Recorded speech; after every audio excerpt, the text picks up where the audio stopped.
आज आपण जो विचार करणार आहोत तो भारतीय नीतिशास्त्राच्या विकासाच्या अवस्थेच्या संदर्भात. अगोदरच्या भागात आपण नीतिशास्त्राची व्याख्या, नीतिशास्त्राचं स्वरूप, त्याची व्याप्ती या संदर्भात विचार केलेला आहे. आज आपला मुख्य विचार हा विकासाच्या अवस्थांच्या संदर्भात राहील. नेमका भारतीय नीतिशास्त्राला नेमकी कधी सुरुवात झाली हे सांगणे फार कठीण आहे. याचे कारण असे की मी मागच्याच भागात आपणास सांगितले होते की विकास कधी सुरू झाला हे नेमकं आपल्याला सांगता येत नाही. याचं कारण असं की वेदांच्या अगोदर सुद्धा अनेक ग्रंथ आहेत, पण त्यांची नावे आपल्या जवळ नाहीत. ते ग्रंथ कोणी लिहिले, त्या ग्रंथांसंबंधी संपूर्ण माहिती आपल्या जवळ नसल्या कारणाने नेमकी सुरुवात कशी आणि कधी झाली हे सांगणे कठीण आहे. तरीही साधारणपणे 4 अवस्था मानल्या गेलेल्या आहेत. त्यातली पहिली अवस्था आहे प्राचीन भारतीय नैतिक चिंतन, दुसरी आहे मध्ययुगीन संतांचे विचार, तिसरी आहे 19व्या शतकातील समाज सुधारकांचे नैतिक विचार, चौथी आहे समकालीन भारतीय नीतिशास्त्र आधुनिक नैतिक चिंतन. आपण क्रमाप्रमाणेच त्याचा विचार करणार आहोत. त्यामुळे सगळ्यात पहिले आपण जो विचार करणार आहोत तो आहे प्राचीन भारतीय नैतिक चिंतन. आता प्राचीन म्हणजे अगदी जुनं. प्राचीन याचा अर्थ अगदी जुनं. आता हे जे प्राचीन आहे याचा विचार करताना त्यामध्ये मुख्य ग्रंथ कोणती आहेत? वेद आहे, ब्राह्मण ग्रंथ आहे, उपनिषद आहे, धर्मसूत्र आहे, स्मृती ग्रंथ आहे, रामायण आहे, महाभारत आहे, गीता आहे, योग विशिष्ट पुराण आहे, आस्तिक दर्शनांचे सूत्र ग्रंथ आहे, जैनांचे आणि बौद्धांचे सुद्धा ग्रंथ जे प्राचीन आहेत त्यांचा आपण प्राचीन भारतीय नैतिक चिंतनामध्ये विचार करणार आहोत. तसंच काही ग्रंथ अशी सुद्धा प्राचीन काळी लिहिल्या गेली की ज्यामध्ये फक्त आणि फक्त नीतीचं दर्शन आपल्याला घडतं. म्हणजे नीती म्हणजे काय हे खूप विस्तृत प्रमाणात समजावून सांगितलेलं आहे. किंबहुना असं म्हणता येईल की नीती समजवण्यासाठी म्हणून केवळ काही ग्रंथांची निर्मिती ही भारतीय नीतिशास्त्रात प्राचीन काळी झालेली आपल्याला दिसून येते. आता त्यात कोणती आहेत? विदुर नीती ही आहे, शुक्र नीती आहे, चाणक्य नीती आहे, कामनंदकीय नीती आहे, नीती शतकम आहे.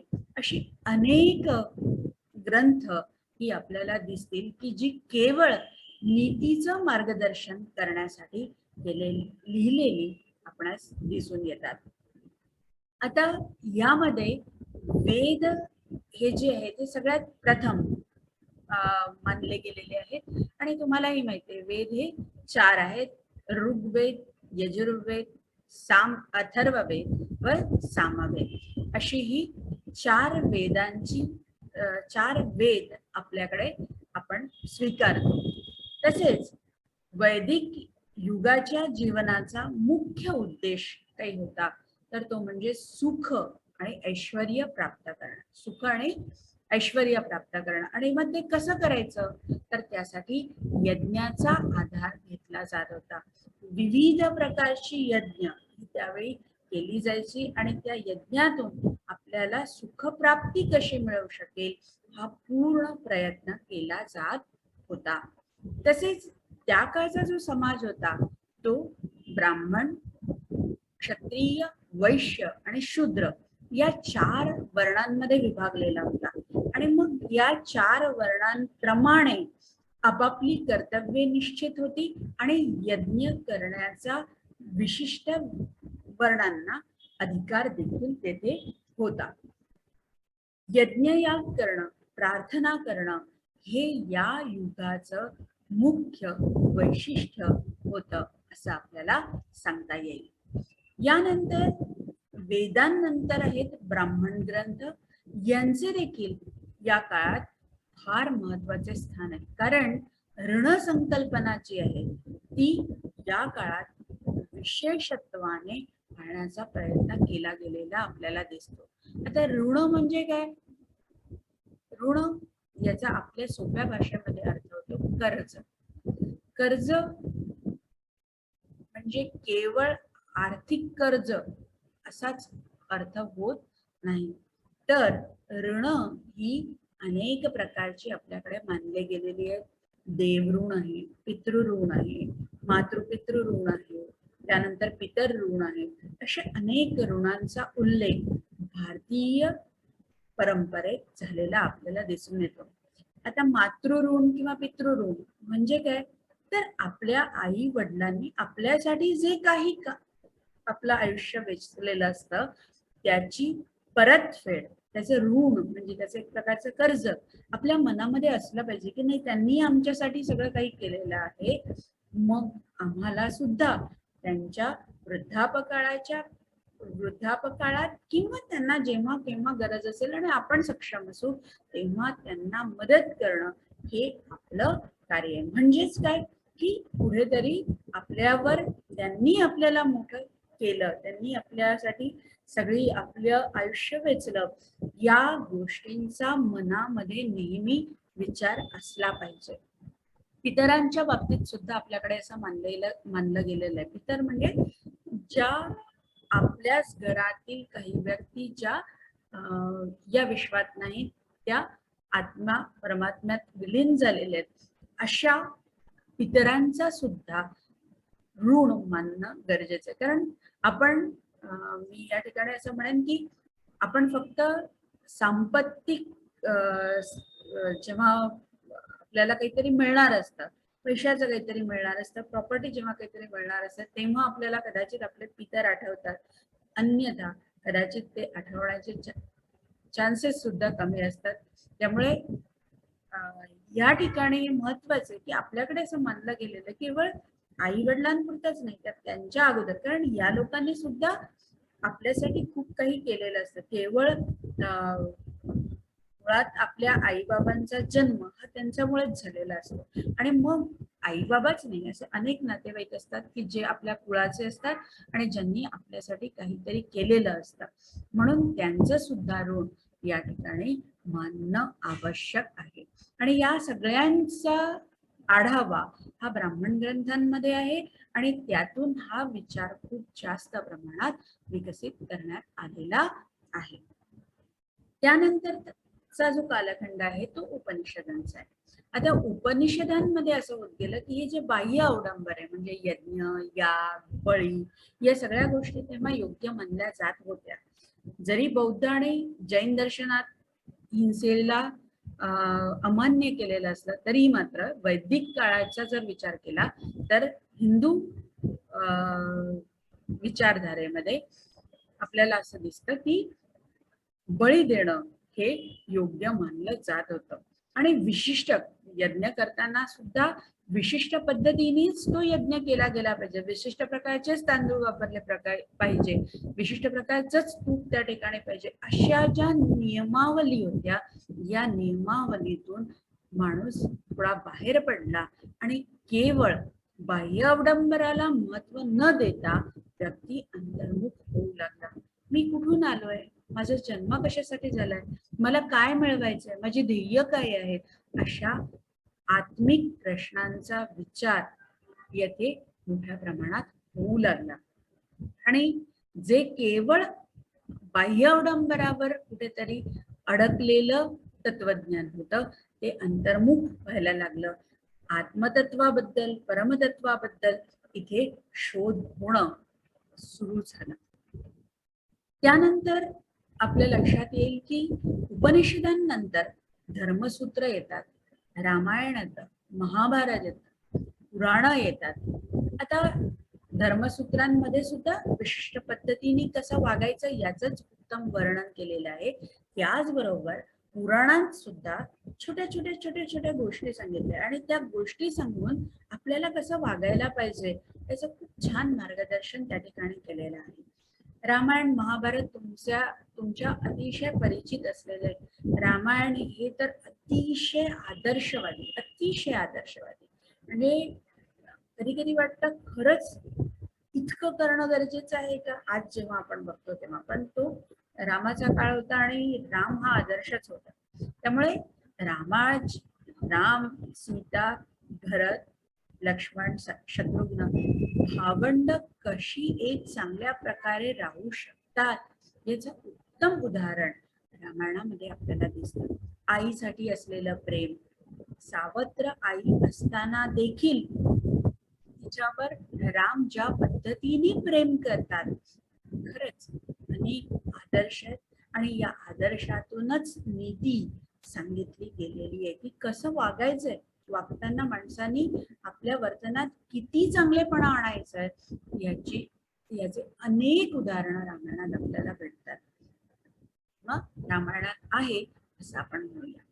महाभारतात केवळ आदर्श नाही आहे, तर आदर्शाबरोबरच व्यावहारिक ज्ञान, योग्य पद्धतीने कसं वागायचं याचं याची सुद्धा अतिशय उत्तम उदाहरण आहेत. मलाही माहितीये धर्म आणि अधर्म याचं हे भांडण आहे. आणि धर्मामध्ये जेव्हा पांडव होते आणि कौरवांनी अनेक ठिकाणी अधर्म केलेला होता आणि त्यामुळे त्याचा नाश कसा करायचा त्याचं अतिशय उत्तम उदाहरण कृष्णाने आपल्या गीतेतून सांगितलेलं दिसून येतं.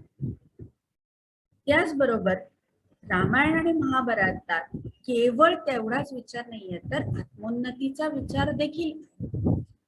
यानंतर जी दुसरी भारतीय नीतिशास्त्राच्या विकासाची दुसरी अवस्था आहे ती आहे मध्ययुगीन संतांचे विचार. आता हा जो कालखंड होता ना, या कालखंडामध्ये विशेषतः मुस्लिम राज्यकर्ते होते. कुठले होते? मुस्लिम राज्यकर्ते. यांचं कसं होतं की यांचा मुस्लिमांचा प्रयत्न होता की मॅक्झिमम लोकांना, जास्तीत जास्त लोकांना हिंदू न राहू देता त्यांना मुस्लिम करायचं. मुस्लिम होत नसतील तर जास्तीत जास्त प्रमाणात त्यांचा छळ कसा करता येईल याचा त्यांनी प्रयत्न केला. त्याचबरोबर मुस्लिम राज्यकर्ते अनेक देवळांना, देवस्थानांना नष्ट करण्याच्या मागे होते. अशा परिस्थितीत संतांनी फार फार महत्वाचं कार्य केलं आणि ते म्हणजे आपली हिंदू संस्कृती टिकवून ठेवली. ही हिंदू संस्कृती टिकवत असताना त्यांनी मुख्यत्वे बाह्य अवडंबरांना महत्व न देता केवळ आत्मिक आणि भक्तीचा मार्ग या दोन गोष्टींवर भर दिलेला आपल्याला दिसून येतो. यामध्ये संत जे आहेत ते दोन प्रकारचे संत मुख्यत्वे आपल्याला दिसतात. एक आहेत सगुणोपासक आणि दुसरे आहेत निर्गुणोपासक. कोणते आहेत? सगुणोपासक आणि निर्गुणोपासक. आता या सगुण उपासक आणि निर्गुण उपासक. आता सगुण म्हणजे गुणांसह असलेला असा ज्यांनी स्वीकारला तो सगुणोपासक, आणि निर्गुण म्हणजे काय तर गुणच नाही असा अर्थ मुळीच नाही, तर विशिष्ट गुणांनी त्याला संकुचित न करता सगळं काही त्याच्यात आहे अशा प्रकारची भूमिका घेणारे हे निर्गुणोपासक आहेत. आता सगुणोपासक म्हणजे असे संत की जसं ज्यांनी राम म्हटलं की रामाच्या विशिष्ट गुणांसह त्यांनी त्याला स्वीकारलं आणि मग रामाची भक्ती केली, असे जे आहेत त्यांना म्हणायचं सगुणोपासक. पण काही आहेत त्यांनी केवळ असं मानलं एक कुठली तरी शक्ती आणि त्या शक्तीमध्ये सर्व गुण आहेत, असे एकही गुण नाही की जो त्यांच्या जवळ नाही, आणि मग त्यांची भक्ती करण्याचा प्रयत्न केलेला आपल्याला दिसून येतो. सगुणोपासकांमध्ये तुलसीदास आहेत. तुलसीदासांनी रामाची तुम्हालाही माहिती आहे खूप उपासना केली. सूरदास आहेत. मीराबाईंनी कृष्णाची भक्ती केली. त्या कृष्णावर इतकी आपली भक्ती केली की जेव्हा त्यांना विष प्यायला दिलं तर तेही त्यांनी तीर्थ समजून ग्रहण केलं आणि आपल्या भक्तीचा दाखला तिथे त्यांनी दिलेला आहे. त्यानंतर निर्गुणोपासक असतात. मी तुम्हाला आधीच सांगितलं की ही विशिष्ट गुणात कुठल्या तरी अडकलेले नाही आहेत. राम, सीता, महादेव किंवा असे कुठलेही एक विशिष्ट देव घेऊन आपली उपासना करत नाही, तर त्यांच्यासाठी निसर्ग शक्ती किंवा विश्वात एकमेव शक्ती ही जी आहे ती या विश्वाला चालवते. अद्वैत वेदांतात हा विचार अतिशय सुंदर पद्धतीने मांडलेला आहे आणि यालाच त्यांनी ब्रह्म असं नाव दिलेलं आपल्याला दिसून येतं. सुफी मत आहे. या सगळ्यांनी निर्गुण उपासनेचा निर्गुण उपासना केली आणि आपले विचार लोकांपुढे मांडले आणि हिंदू संस्कृतीला वाचवण्याचा खूप मोठा प्रयत्न या लोकांनी केला. निर्गुण उपासकांमध्ये कबीर दासांचं नाव घेतलं जातं, नानक, दादू दयाल या सगळ्यांची. कदाचित नानकांचं सुद्धा तुम्हाला माहिती आहे, दादू दयालांबद्दल कदाचित नाव हे तुमच्यासाठी नवीन असू शकेल. कबीरांचं नाव तर तुम्हाला सगळ्यांना माहितीच आहे. या दोनही संतांचे किंवा या सर्वच संतांचा जर विचार केला तर यांनी हिंदू संस्कृती वाचवली, अन्यथा कदाचित आपली ही संस्कृती नष्ट करण्याचा पूर्णपणे प्रयत्न हा मुस्लिमांनी केलेला होता. त्यामुळे संतांचं कार्य फार महत्वाचं या ठिकाणी ठरतं. यानंतर जी तिसरी अवस्था आहे ती 19व्या शतकातील समाज सुधारकांचे नैतिक चिंतन. आता इथे काय केलेलं आहे, या ठिकाणी त्यांनी 19व्या शतकात हिंदू धर्माचा पुनर्विचार करायला सुरुवात केली, पुनर्जागरण केलं. कारण त्यावेळेला ईसाई धर्म म्हणजे ज्याला आपण ख्रिश्चन धर्म असं म्हणू, त्याचं इथे वर्चस्व वाढत चाललं होतं आणि मग त्यामुळे जसं तिकडे मुस्लिम करण्याचा प्रयत्न सुरू होता तसंच इथे ख्रिश्चन जास्तीत जास्त करण्याचा प्रयत्न सुरू होता आणि नाही झालं तर त्याच्यावर राज्यकर्ते हे त्रास देताना दिसत होते किंवा त्यांनी अनेकदा त्रास दिला. त्यामुळे त्यांच्यापासून वाचवण्याचं कार्य या समाज सुधारकांनी येथे केलं. आता हिंदू धर्म हा केवळ मूर्तीपूजेपुरता सीमित झाला होता. अशा वेळेला त्यांनी त्याच्यात जागृती केली. यात मुख्य नावं कोणाची घ्यायची झाली तर राजाराम मोहन राय, महादेव गोविंद रानडे, स्वामी दयानंद सरस्वती, रामकृष्ण परमहंस, स्वामी विवेकानंद इत्यादी. या लोकांनी केवळ भारतापुरतीच नाही तर भारताच्या बाहेर जाऊन सुद्धा हिंदू संस्कृती काय आहे, हिंदूंची देवदेवता मानण्याचा त्यांचा भाव काय आहे, या अशा आणि अनेक प्रकारच्या गोष्टी लोकांपुढे नेल्या आणि त्यात काही सुधारणा करून आपल्याकडेही त्या जपल्या. विविध मिशनरीज विविध ठिकाणी जाऊन स्थापन करण्याचं कार्य या सगळ्यांनीच केलं. आणि तुम्हालाही माहिती आहे की विवेकानंदांचं भाषण तर तुम्हा सगळ्यांनाच माहिती आहे. आपल्याला केवळ आई आणि माता किंवा बंधू भगिनी हे जे शब्द त्यांचे होते हे मनापासून होते. याचं कारण असं की हिंदू धर्माची मनातून त्यांना ओढ होती आणि त्याचं महत्व त्यांनी जाणलेलं होतं. या सगळ्यामध्ये श्रीमती एनी बेसंट महिला ज्या होत्या समाजिनी, त्यांनी सुद्धा विशेष महत्वाचं कार्य केलेलं आपल्याला दिसून येतं. आता या काळामध्ये असं तुमच्या लक्षात येईल की पाश्चात्य संस्कृती आणि आधुनिक विज्ञान याचा सुद्धा मेळ झाला होता. त्यामुळे लोकांसमोर विज्ञान पण होतं आणि संस्कृती पण होती. पाश्चात्य संस्कृती होती आणि विज्ञान होती. तर केवळ हिंदूंचं जे जुनं एक विशिष्ट पद्धतीने चालत आलेलं होतं ते इथे थांबलं म्हणजे त्याच्यावर पुनर्विचार झाला. या काही नियमांचं पालन करावं का, खरंच याची गरज आहे का, या आणि यासारखे विचार तिथे यायला लागले आणि त्यामुळे अनेक प्रकारचे नवीन मूल्य इथे वेगळ्या पद्धतीने मांडण्यात आलं. जसं सेवा कशी करावी, त्याग, समानता म्हणजे नेमकं काय आहे, बंधुभाव म्हणजे काय. कारण त्या काळामध्ये थोडासा असा एक हे झाला होता की विशिष्ट समाजाला महत्व होतं, विशिष्ट समाजाला महत्व नव्हतं. त्यामुळे हे सगळं टाळून सगळे आपण एक आहोत ही भावना त्यामध्ये रुजवली गेली आणि त्यामुळे नीती संदर्भातील नियम हे एकदा सगळे तपासले गेले आणि नवीन नियम मांडण्याचा प्रयत्न सुद्धा या ठिकाणी करण्यात आला. यानंतरची शेवटची अवस्था आहे ती म्हणजे समकालीन किंवा आधुनिक भारतीय नीतिशास्त्र किंवा नैतिक चिंतन.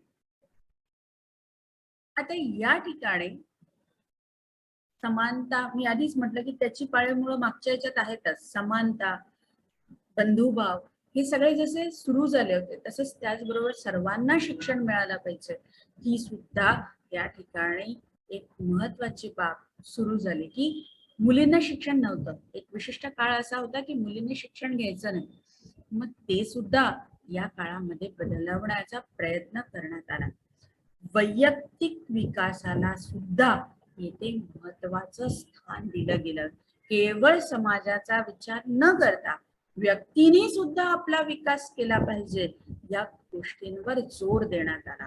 आणि मग त्याचबरोबर समाजाला सुद्धा आपण कसे विकसित करू शकू हाही येथे विचार झाला. आणि हे करत असताना नीतीच्या संदर्भातल्या नियमांचं पुन्हा पुन्हा ज्याला आपण म्हणू पुन्हा पुन्हा त्याचा विचार झाला आणि त्यामुळे काही नवीन आपल्याला म्हणता येतं का हे येथे बघण्यात आलं. आता या युगात महत्वाचं काम कोणी केलं असेल तर ते म्हणजे महात्मा गांधी, बाळ गंगाधर टिळक, श्री अरविंद घोष, पंडित जवाहरलाल नेहरू, संत विनोबा, राधाकृष्णन, रवींद्रनाथ ठाकूर यांनी आपल्या विचारांनी नैतिक चिंतनात विशेष मोलाची भर घातली. तुम्हाला गांधीजींबद्दल तर अनेक गोष्टी माहितीच आहेत. त्यांनी साधन आणि साध्य याच्यावर जे काही चिंतन केलंय ते फार महत्वाचं आहे की साध्य याचा अर्थ मला जे काही ध्येय प्राप्त करायचं असतं.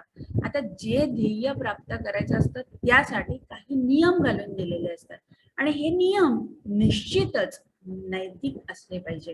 अन्यथा काय होईल की तुम्ही जे काही ध्येय प्राप्त करू इच्छित आहात ते शुद्ध राहणार नाही असं गांधीजींनी या बाबतीत फार महत्वाचं सांगितलं. बाळ गंगाधर टिळकांनी तर निष्काम कर्मयोग सांगितलं. त्यांनी म्हटलं की कर्म चांगलं करायचंच आहे पण त्याचबरोबर फळाची आशा सुद्धा आपल्याला सोडता आली पाहिजे. अनेकांनी आपापल्या विचार पद्धतीने या नैतिक चिंतनात भर घातली आणि आपापल्या विशिष्ट पद्धतीने नैतिक मूल्यांची सुद्धा पुन्हा मूल्यमापन त्यांचं या ठिकाणी केलेलं आपल्याला दिसून येतं. गीतेचा प्रभाव हा जवळजवळ सर्वांवर पडलेला आपल्याला दिसून येतो. गीता ही सगळ्यांनाच फार महत्वाची वाटली. याचं कारण असं की गीतेमध्ये जे नियम वागण्यासंदर्भात नैतिक नियम दिलेले आहेत, कसं वागावं, कुठल्या परिस्थितीत कसं वागावं, नैतिक नियम कशाला नेमकं म्हणता येईल या सगळ्यांचं चिंतन जे गीतेत अतिशय उत्तम पद्धतीने त्या सर्व नियमांनी हे सर्वच नैतिक चिंतक प्रभावित झालेले आपल्याला दिसून येतात.